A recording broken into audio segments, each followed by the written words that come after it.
AHY ya tidak hati-hati, gegabah dalam mensomasi saya yang ternyata itu adalah akun istri saya. Ya, ini keteledoran yang sebenarnya untuk level Menko ya di kabinet ya nggak perlu terjadi sebenarnya. Kenapa AHY tega ya melakukan semacam politik adu domba sama kita koalisi di kabinet Pak Prabowo Gibran ya? Apakah AHY ingin menjadi duri dalam daging dalam pemerintahan Kim ini? Saya selama ini diam, kenapa nggak bereaksi? Karena saya belum menerima, istri saya juga belum menerima. Berkasnya itu kayak apa? Kalau Demokrat atau AHY mengatakan bahwa kami sudah menerima, buktikan kepada saya tanda terimanya.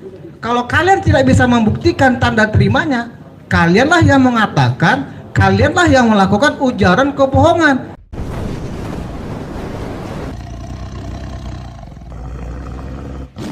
Assalamualaikum warahmatullahi wabarakatuh. Om Swastiastu, Namo Buddhaya. Salam kebajikan sahabat-sahabat dimanapun juga berada. Perseteruan antara Partai Demokrat AHY bersama dengan para pendukung Pak Jokowi dan YouTuber Nusantara semakin memanas, sahabat. Sore tadi kita sudah menyaksikan secara bersama-sama bagaimana YouTuber Nusantara yang difasilitasi oleh relawan Jokowi Mania Nusantara melakukan press konferensi dan menghadirkan seluruh orang yang dilaporkan oleh Badan Hukum Partai Demokrat. Ada satu hal yang sangat menarik dan menurut saya ini juga sangat berani ya, ketika Bang Budius secara langsung menohok AHY bahwa di balik kegaduhan ini adalah AHY. Bahkan AHY dituding sebagai pembohong, sahabat. Ini luar biasa, masih jauh 2029 sudah mulai cakar-cakaran.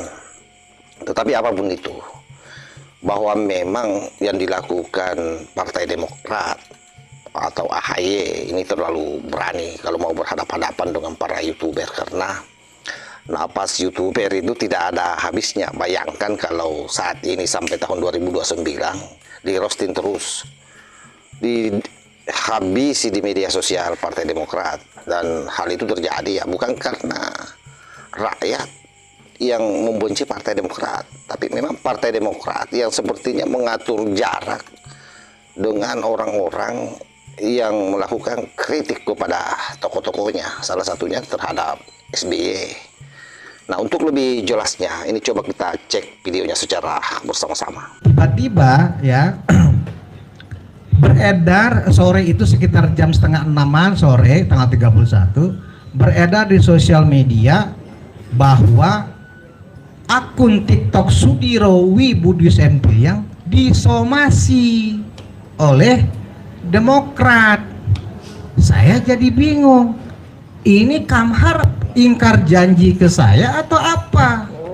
Padahal kan sudah janjian, saya take down ini, dan saya men-take down itu sesuai dengan saran Andi Arief di akun X-nya. Saya minta di stop, tidak dilanjutkan lagi. Kalau masih dilanjutkan, kami akan somasi dan tidak menutup lagi, tidak menutup untuk meneruskan ke jalur hukum. Kan itu statementnya Andi Arief. Saya sudah take down dari pagi, sudah koordinasi dengan Kamhar. Kenapa masih disomasi?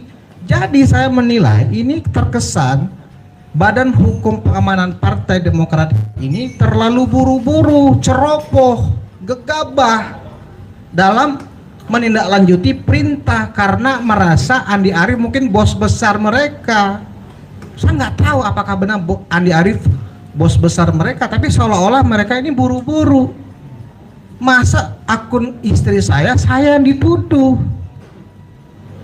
Itu secara subjek hukum ya itu orang yang berbeda ya. Nah, untuk mempersingkat cerita ya, saya menilai ini Demokrat sudah tidak bagus. Demokrat itu ketuanya siapa? Kita tahu, ketuanya adalah Agus Harimurti Yudhoyono. Sekarang menjabat di Kabinet Indonesia Merah Putih itu sebagai ya Menko Infrastruktur. Artinya AHY adalah anggota koalisi Prabowo Gibran. Saya adalah anak sulung Mulyono. Artinya apa? Saya membranding diri saya hampir 1 tahun ini untuk menyatakan bahwa saya ini bagian dari relawan Jokowi. Kalau toh misalnya ada dispute, kebingungan seperti ini, kenapa saya nggak ditelepon? Zaki tahu nomor saya, tapi dia nggak telepon. Kayaknya saya emang ingin jadi target kali. Saya juga nggak tahu, ya kan? Nah, Kamhar juga tahu nomor saya, tapi nggak telepon. Di mana-mana, hampir seminggu ini lebih kurang, sejak somasi kemudian ternyata di LP juga, ya kan? Ini AHY sebagai ketua partai sangat tidak bijaksana, saya pikir.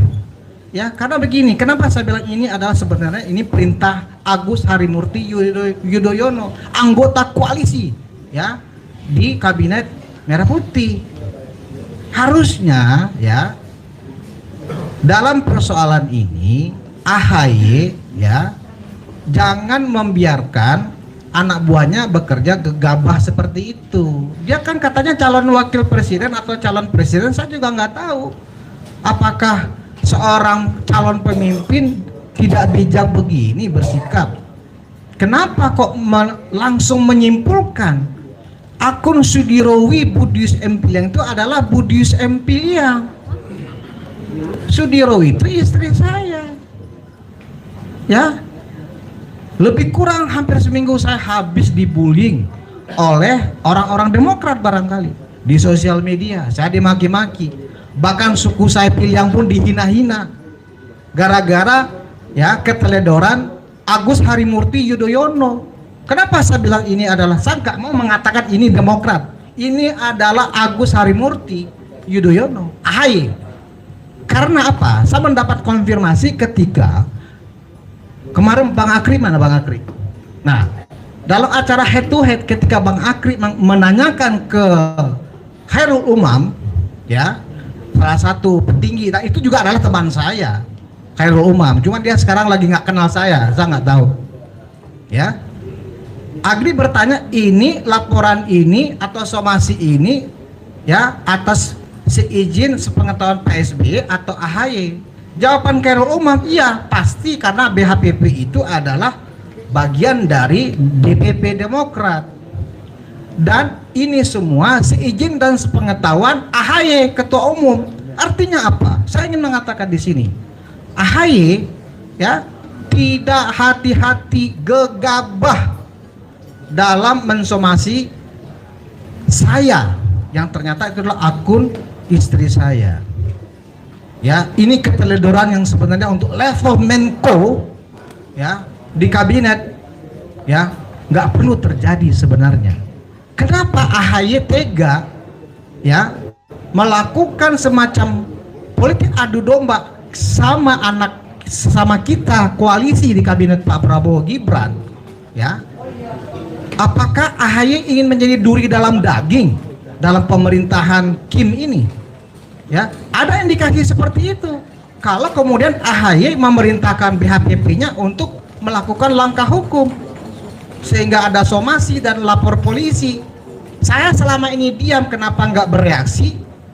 Karena saya belum menerima, istri saya juga belum menerima. Berkasnya itu kayak apa? Kalau Demokrat atau AHY mengatakan bahwa kami sudah menerima, buktikan kepada saya tanda terimanya. Kalau kalian tidak bisa membuktikan tanda terimanya, kalianlah yang mengatakan, kalianlah yang melakukan ujaran kebohongan. Karena di LP saya lihat, ya, saya juga belum menerima nih LP-nya, tapi di sosial media juga saya lihat AHY menetapkan pasal 263, 264 kepada istri saya dan teman-teman yang lain. Apa itu? Ujaran kebohongan. Yang bohong di sini siapa sebenarnya? Coba publik tahu siapa yang bohong sebenarnya. Jadi memang situasi ini sudah semakin memanas, sahabat, ya. Saya membayangkan bagaimana ke depan kalau misalnya Partai Demokrat ini tidak mau refleksi dirinya, apalagi orang-orang yang ada di Partai Demokrat. Saya juga kaget ketika Pak SBY yang merasa dihina, merasa difitnah, lalu tiba-tiba Partai Demokrat yang melapor. Saya kira legas tendinya dari sisi hukum saja ini sudah bermasalah, karena yang namanya fitnah itu absolut, yang harus melaporkan adalah orang-orang yang merasa difitnah. Nah, sementara yang melapor adalah lembaga hukum Partai Demokrat. Karena itu yang namanya lembaga hukum, wajar saja kalau misalnya Budius Ilya mengatakan bahwa ini pasti atas perintah AHY. Apalagi memang di dalam perdebatan kemarin malam itu, waktu Agri Panami, ketua YouTuber Nusantara, mempertanyakan itu kepada Bang Umar ya, yang mewakili Demokrat, apakah ini atas sepengetahuan SBY dan AHY, dan beliau kecoplos bahwa ini sepengetahuannya. Tetapi sekalipun sebenarnya tidak ada pernyataan dari Bang Umar pada malam hari itu, semua orang tahu yang pernah berorganisasi bahwa yang namanya lembaga hukum itu tidak akan mengambil tindakan kalau tidak ada sepengetahuan dari pimpinan, dalam hal ini AHY. Oleh karena itu, ke depan saya yakin dan percaya sekali lagi kalau Partai Demokrat tidak menurunkan tensinya, maka pasti dia akan dihabisi oleh para YouTuber Nusantara. Bayangkan yang jumlahnya puluhan orang ini yang mempunyai pengikut rata-rata ratusan ribu, itu satu kali bicara ke media sosial, berapa orang yang akan menonton itu. Oleh karena itu, kita berharap bahwa Demokrat sekali lagi menurunkan tensinya agar situasi ini bisa terkendali. Apalagi kan Demokrat ini juga di bawah kendali koalisi Pak Prabowo ya. AHY ini kan Menteri Menko Infrastruktur, artinya harusnya dia jauh lebih bijak. Apalagi kalau bicara diskursus ijazah Pak Jokowi, ini kan sangat tidak etis sebenarnya. Di sisi lain, siapa Pak Jokowi, siapa Wapres Gibran, ini kan anaknya Pak Jokowi. Dan selalu Pak Prabowo mengatakan bahwa dia jadi presiden itu atas bantuan Pak Jokowi. Tidak bisa dipungkiri itu. Bahkan ada satu pernyataan Pak SBY yang saya kira ini cukup memberikan penjelasan buat semuanya, ketika beliau mengatakan, saya ini sangat bersyukur karena pernah magang selama 5 tahun di kepemimpinan Pak Jokowi. Artinya pengalaman itu yang kemudian dipakai hari ini oleh Pak Prabowo memimpin Indonesia. Karena bagaimanapun waktu dia di Kementerian Pertahanan ketika Pak Jokowi menjadi presiden, memang dari situ sudah banyak penugasan-penugasan khusus yang dilakukan oleh Pak Jokowi ke Pak Prabowo, sehingga hari ini beliau tampil menjadi pemimpin yang percaya diri dan elegan. Oleh karena itu, refleksi ini saya kira memang harus Demokrat mengevaluasi kader-kadernya sahabat agar tidak offside sebagaimana yang terjadi hari ini. Saya kira demikian. Wassalamualaikum warahmatullahi wabarakatuh.